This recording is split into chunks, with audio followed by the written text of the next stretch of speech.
Soyez les bienvenus à ce rendez-vous d'information. Voici pour vous les titres en une ce soir.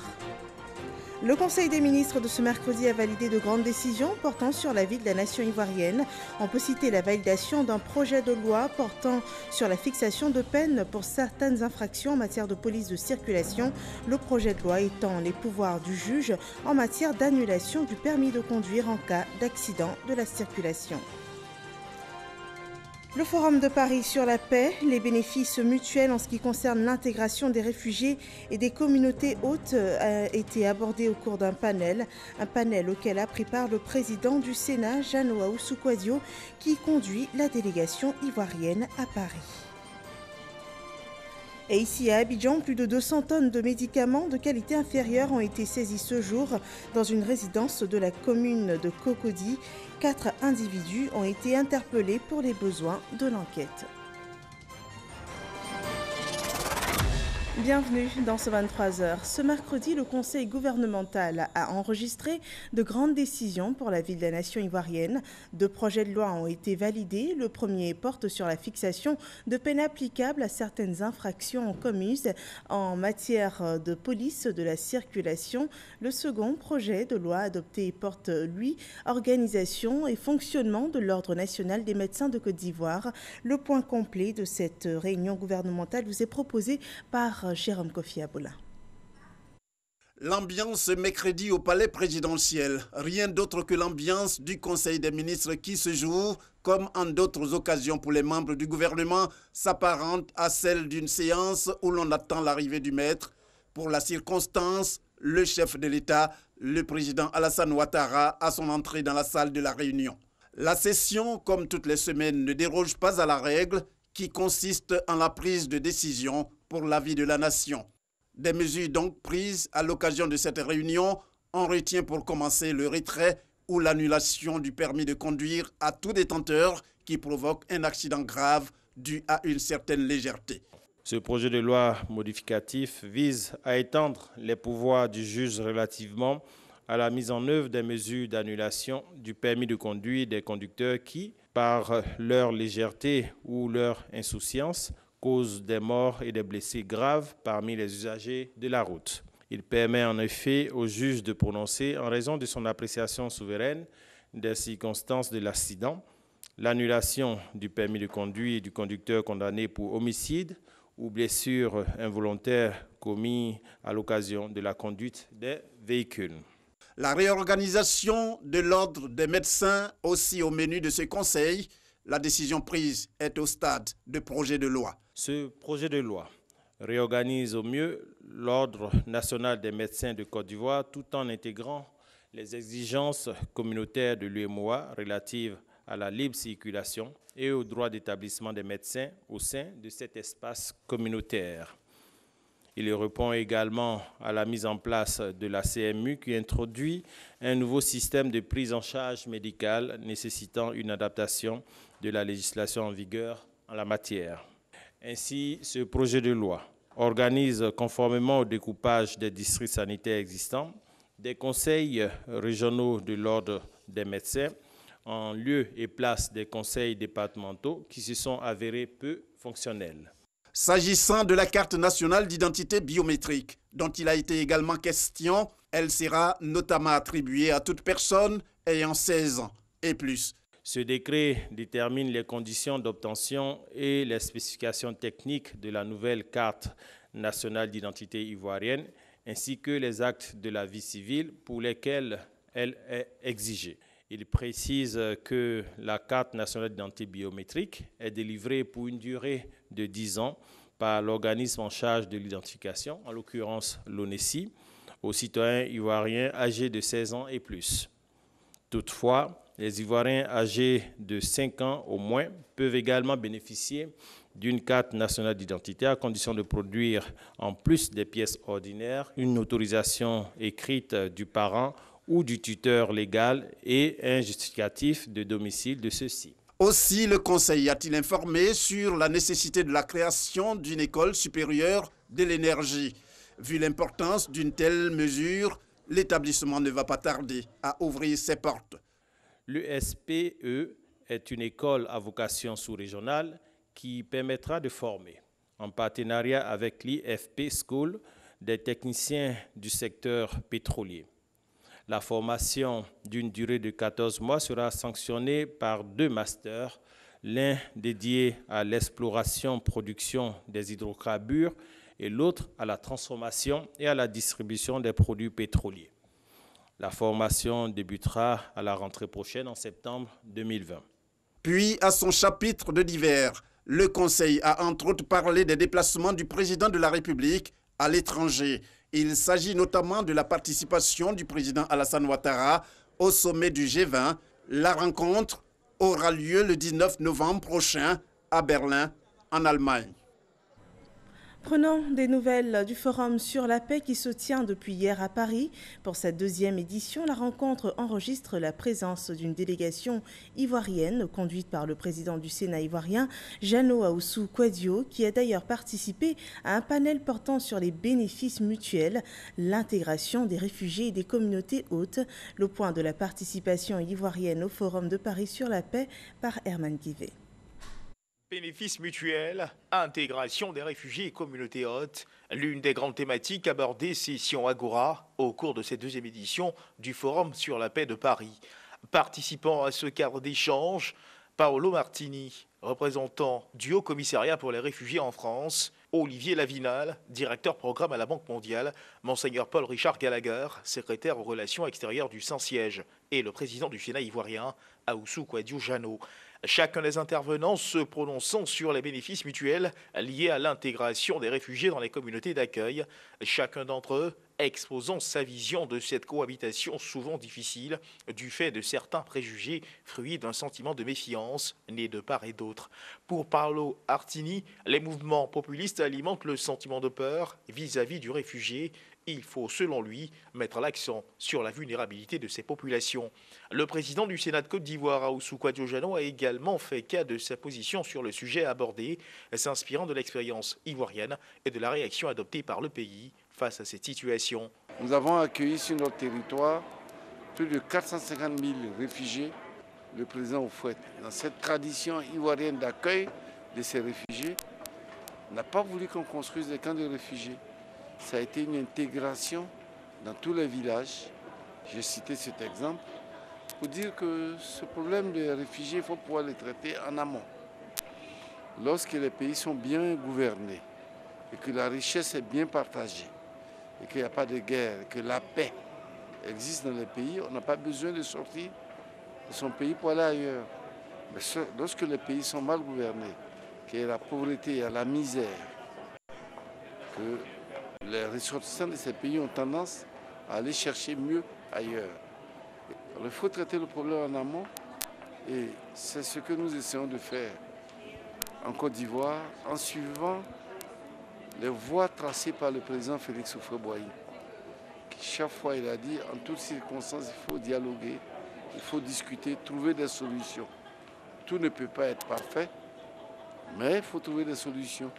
Ahoussou Kouadio Jeannot, président du Sénat de Côte d'Ivoire, se dit satisfait d'avoir pris part à ces discussions. Je suis très satisfait d'avoir participé à ce forum. Nous avons écouté plusieurs panels. Je voulais remercier le président Macron qui a invité le président Alassane Ouattara. Remercier son Excellence l'ambassadeur de Côte d'Ivoire à Paris et toute son équipe qui ont facilité notre présence à ce forum.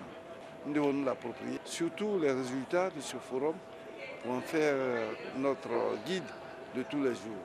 Le Forum de Paris sur la paix offre également l'occasion aux participants d'aborder des sujets d'intérêt généraux tels la lutte contre la cybercriminalité, les rapports économiques entre États, la question de l'immigration clandestine. À présent, ce communiqué relatif à la situation de la Banque de l'Habitat de Côte d'Ivoire, la BHCI, suite aux conclusions des travaux de la commission bancaire et des commissaires aux comptes relativement à la gestion de la BHCI et face aux difficultés persistantes et que connaissent les déposants et partenaires de l'établissement dans l'accomplissement de certaines opérations courantes. Le gouvernement a décidé d'un commun accord avec le repreneur, la société Westbridge Mortgage Rate, d'annuler l'opération de cession de ses parts et de reprendre en main le contrôle de la banque. Le gouvernement tient à rassurer les déposants et l'ensemble des usagers de la banque de la continuité des activités de la BHCI, et le gouvernement prendra toutes les mesures nécessaires en vue de préserver les intérêts de la clientèle et de permettre à la BHCI de retrouver son fonctionnement normal. C'est fait à Abidjan ce 13 novembre 2019. Parlons à présent de la coopération inter-États. L'ambassadeur d'Arabie Saoudite a été reçu en audience par le président de l'Assemblée nationale. Les relations bilatérales entre la Côte d'Ivoire et l'Arabie Saoudite ont ponctué la rencontre. Éric Goré. L'excellente relation qui existe entre la Côte d'Ivoire et l'Arabie Saoudite est l'une des raisons qui a amené l'ambassadeur de l'Arabie Saoudite à rencontrer Amadou Maoro, président de l'Assemblée nationale de Côte d'Ivoire. À sa sortie d'audience, Abdoul Adzobé salue les performances enregistrées par la Côte d'Ivoire dans tous les domaines d'activité. Compte tenu de l'importance de la relation qui existe entre les deux pays si heureusement, il était vraiment primordial pour lui de venir effectuer une visite de courtoisie au président de l'Assemblée ce matin. Il a invité le président de l'Assemblée de Côte d'Ivoire à effectuer une visite à son homologue en Arabie Saoudite très prochainement. Depuis plusieurs décennies, l'Arabie Saoudite entretient de très bons rapports avec la Côte d'Ivoire dans les secteurs économiques, sanitaires, éducatifs et commerciaux. Restons dans le cadre de l'hémicycle ivoirien. Une bonne nouvelle pour les acteurs du secteur informel en Côte d'Ivoire. Ils pourront désormais bénéficier de la couverture sociale de la CNPS, et cela grâce à l'adoption d'une loi à cet effet à l'Assemblée nationale. 3 autres projets de loi ont été aussi approuvés en plénière. Il s'agit notamment de la loi sur le statut des commissaires de justice, la ratification d'ordonnances fixant les règles d'acquisition de la propriété des terrains urbains et la définition de l'organisation des institutions de prévoyance sociale. Le compte-rendu avec Kolo Koulibaly. Séance plénière ce mercredi à l'Assemblée nationale. Sur la table des députés, le vote de 4 textes. Les rapporteurs ont rendu compte des travaux au sein des différentes commissions. Il s'agit des lois sur le statut des commissaires de justice. C'est une fusion des métiers d'huissier et commissaire-priseur. Des textes ont été aussi ratifiés tels que l'ordonnance fixant les règles d'acquisition de la propriété des terrains urbains qui institue un acte unique de la pleine propriété. Il s'agit de l'ACD qui remplace la lettre d'attribution et l'arrêté de concession provisoire. La séance plénière présidée par le vice-président de l'Assemblée nationale. L'ensemble des députés présents a voté les lois. La plupart des lois ont été votées à l'unanimité. Quelquefois, il y a eu une abstention. Quelquefois, il y a eu une voix contre. Mais dans l'ensemble, ça s'est très bien passé. L'ambiance était impeccable. Nous avons la charge de diffuser ce que nous avons fait ici à nos bases. Nous le ferons. Les ordonnances sur la définition et l'organisation des institutions de prévoyance sociale et le régime de prévoyance sociale des travailleurs indépendants adoptés. Des textes à fort impact social que saluent les députés. Il y a beaucoup d'Ivoiriens dans le secteur informel. Et c'est ce secteur informel qui désormais sera organisé, qui sera pris en compte. Donc vous comprenez que c'est un grand pas que ces travailleurs qu'on appelle informels qui étaient laissés pour compte, désormais seront pris en compte par la CNPS. Donc c'est une très grande avancée. Désormais, on pourra dire que ce projet de loi qui a été adopté en plénière est une bouffée d'oxygène dans la prise en charge au niveau social des populations.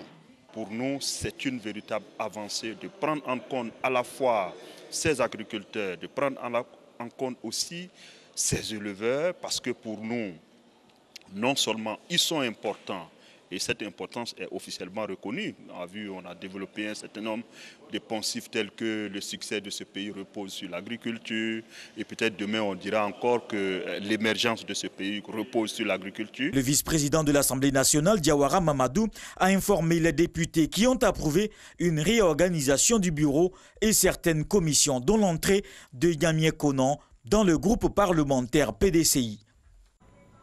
Le ministre de l'Emploi et de la Protection sociale porte à la connaissance des populations vivant en Côte d'Ivoire que le vendredi 15 novembre 2019, journée nationale de la paix, est déclarée jour férié et chômé sur toute l'étendue du territoire national. Le présent communiqué est signé du ministre Pascal Abinan. Des agents des Nations Unies en Côte d'Ivoire, un détachement de la division de l'assistance électorale du département des affaires politiques et de la consolidation de la paix étaient à Abidjan les 11 et 12 novembre dernier. Cette délégation a évalué l'aide à apporter à la Côte d'Ivoire en matière électorale, l'Église, les mosquées. Suivons ce reportage.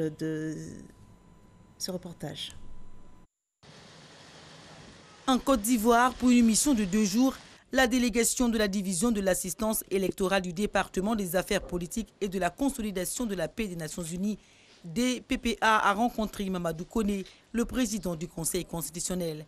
L'évaluation de l'assistance onusienne envisagée en période électorale, voilà le point qui a fait l'objet de discussions. C'est une mission de routine, je dirais.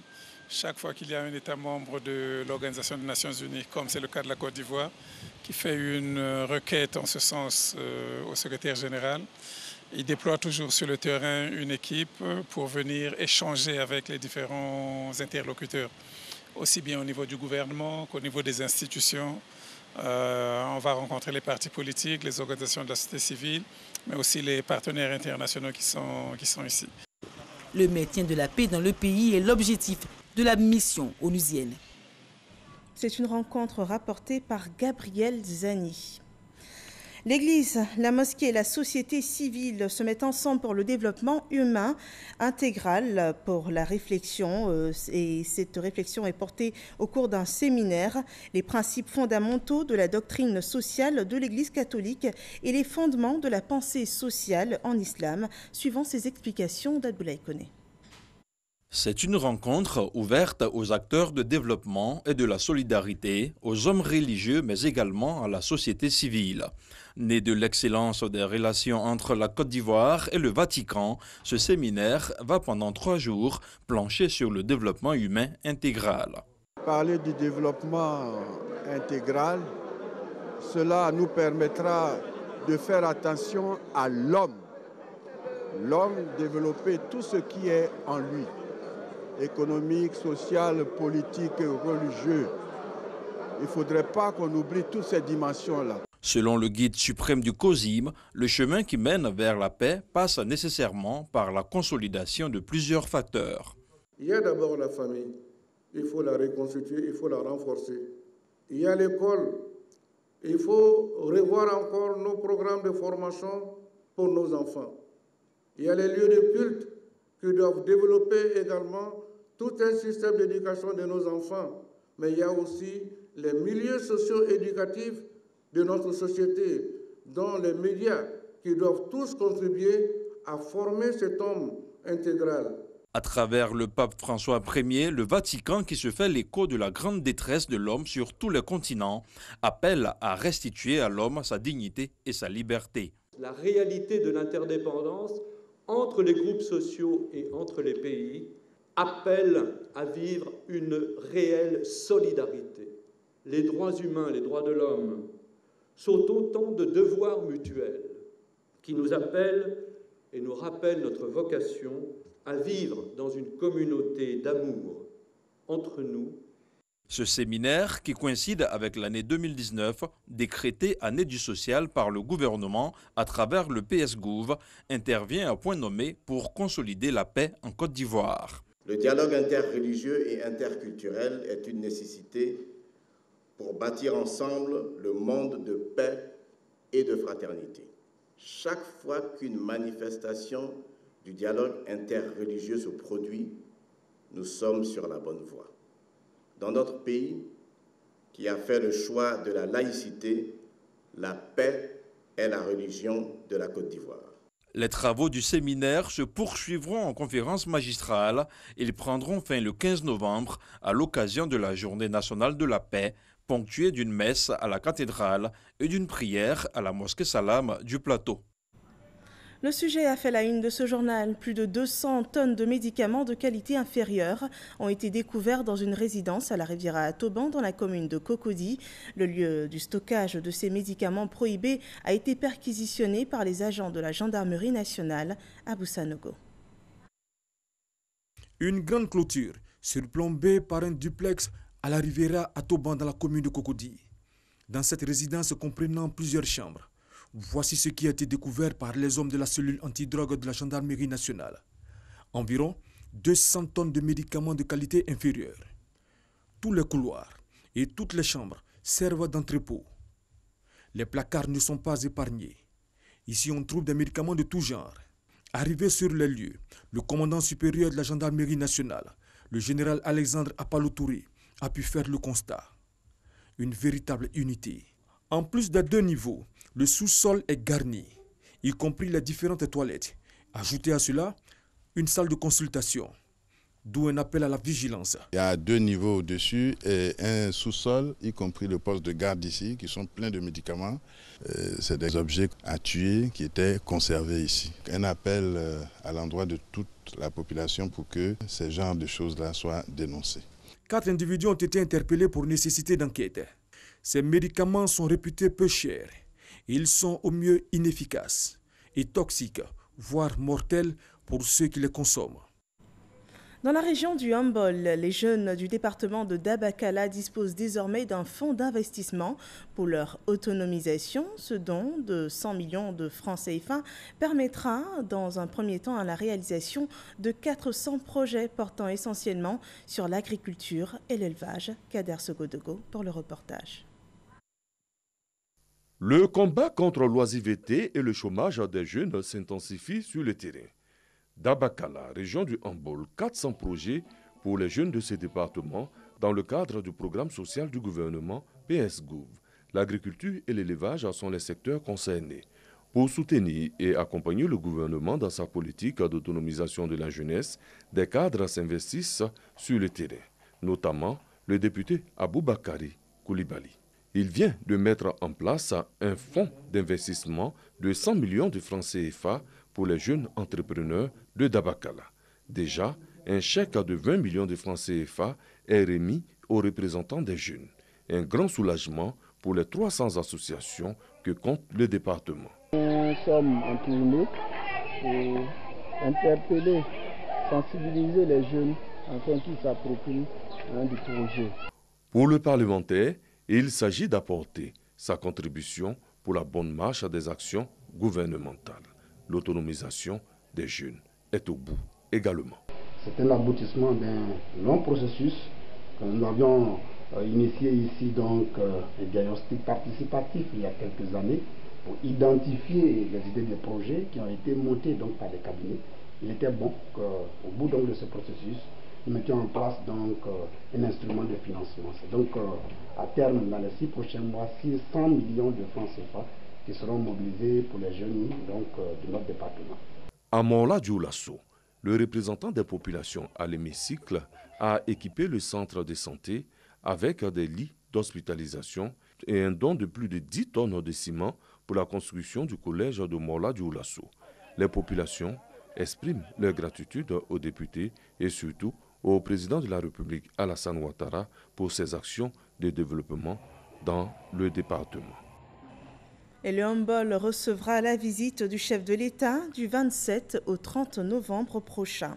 Prenons la direction du Maroc. La lutte contre le dérèglement climatique a réuni il y a quelques jours les ministres africains en charge de l'agriculture pour la 2e conférence ministérielle annuelle AAA. Il s'agissait de travailler à l'amélioration du financement alloué à la lutte contre le changement climatique. La sécurité alimentaire face à la préoccupation du changement climatique a également été abordée au cours de cette rencontre. Nadia Ija et Noël Niagno. L'Afrique est riche de son potentiel agricole. Tenez, Elle possède les 2 tiers des terres arables non cultivées au monde. L'agriculture génère 70% des revenus des populations et représente environ 35% des emplois directs. Malheureusement, ces avantages comparatifs sont soumis aux effets néfastes du changement climatique depuis quelques années. Et l'Afrique ne reçoit que 4% du financement destiné au secteur agricole dans le cadre de la lutte contre le changement climatique. Pour ce deuxième rendez-vous du Triple A, le ministre de l'Agriculture et du Développement rural de Côte d'Ivoire, Kobena Kwasi Adjumani, a fait des propositions pour améliorer la situation. Nous devons améliorer l'expertise locale et combler le déficit de données statistiques ou d'informations pertinentes permettant d'étayer nos propositions. J'aimerais proposer la création d'un fonds d'adaptation africain dédié au financement de l'agriculture avec des conditionnalités plus souples et adaptées à nos réalités africaines. La conférence ministérielle sur l'initiative du Triple A est à sa 2e édition. Elle a eu pour thème la sécurité alimentaire face au changement climatique. Un choix pour améliorer le risque de famine face à la croissance galopante de la population africaine. Une population estimée à plus de 2 milliards d'ici à 2050. Ils sont 33 pays africains à soutenir l'initiative. Un nouvel arrivé, la Tunisie, depuis cette 2e conférence.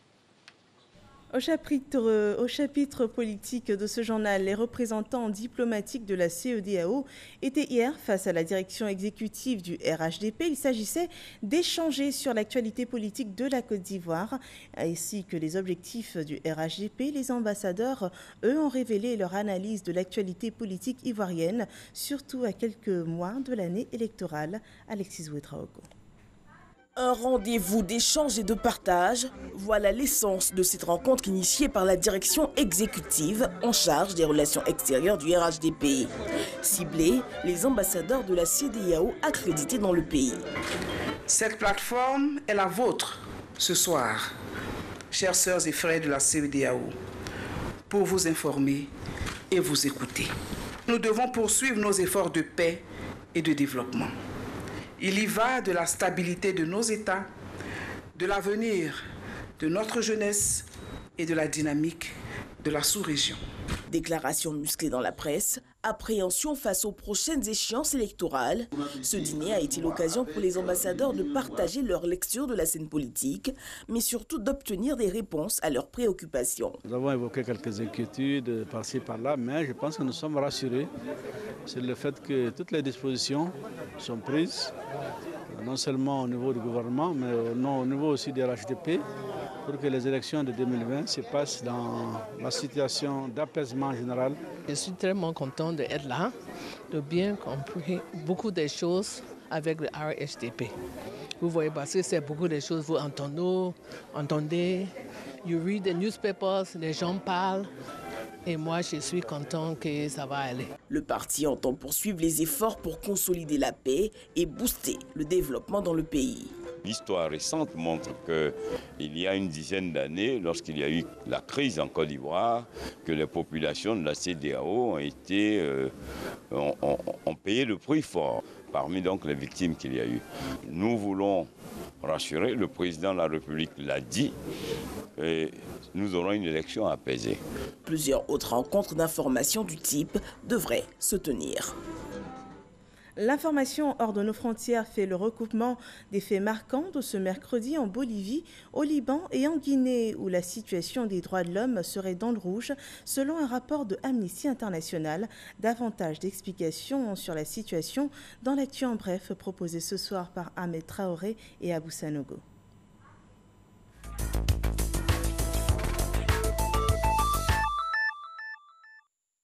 L'ONG Amnesty International a publié ce mercredi 13 novembre un rapport détaillé sur la situation des droits de l'homme en Guinée. 61 cas ont été documentés par l'ONG entre 2015 et 2019. Une cinquantaine impliquerait clairement les forces de l'ordre. Le document arrive en pleine crise politique, alors qu'une vingtaine de victimes est à déplorer selon l'opposition. Dans un seul cas, un policier a été condamné en février 2019. Au Liban, la tension est montée d'un cran ce mercredi 13 novembre suite à une interview du président Michel Aoun. À la suite de propos jugés méprisants, des centaines de manifestants sont descendus dans les rues de plusieurs villes du pays pour exprimer leur colère. Dans la soirée, un protestataire a été tué par balle au sud de Beyrouth à la suite d'une altercation avec un militaire à propos d'une route bloquée. La deuxième vice-présidente du Sénat, l'élue d'opposition Janine Agnès, s'est proclamée présidente par intérim de la Bolivie. Ce malgré l'absence de quorum au Parlement, arguant de la nécessité de créer un climat de paix sociale dans le pays secoué par une profonde crise politique ces derniers jours.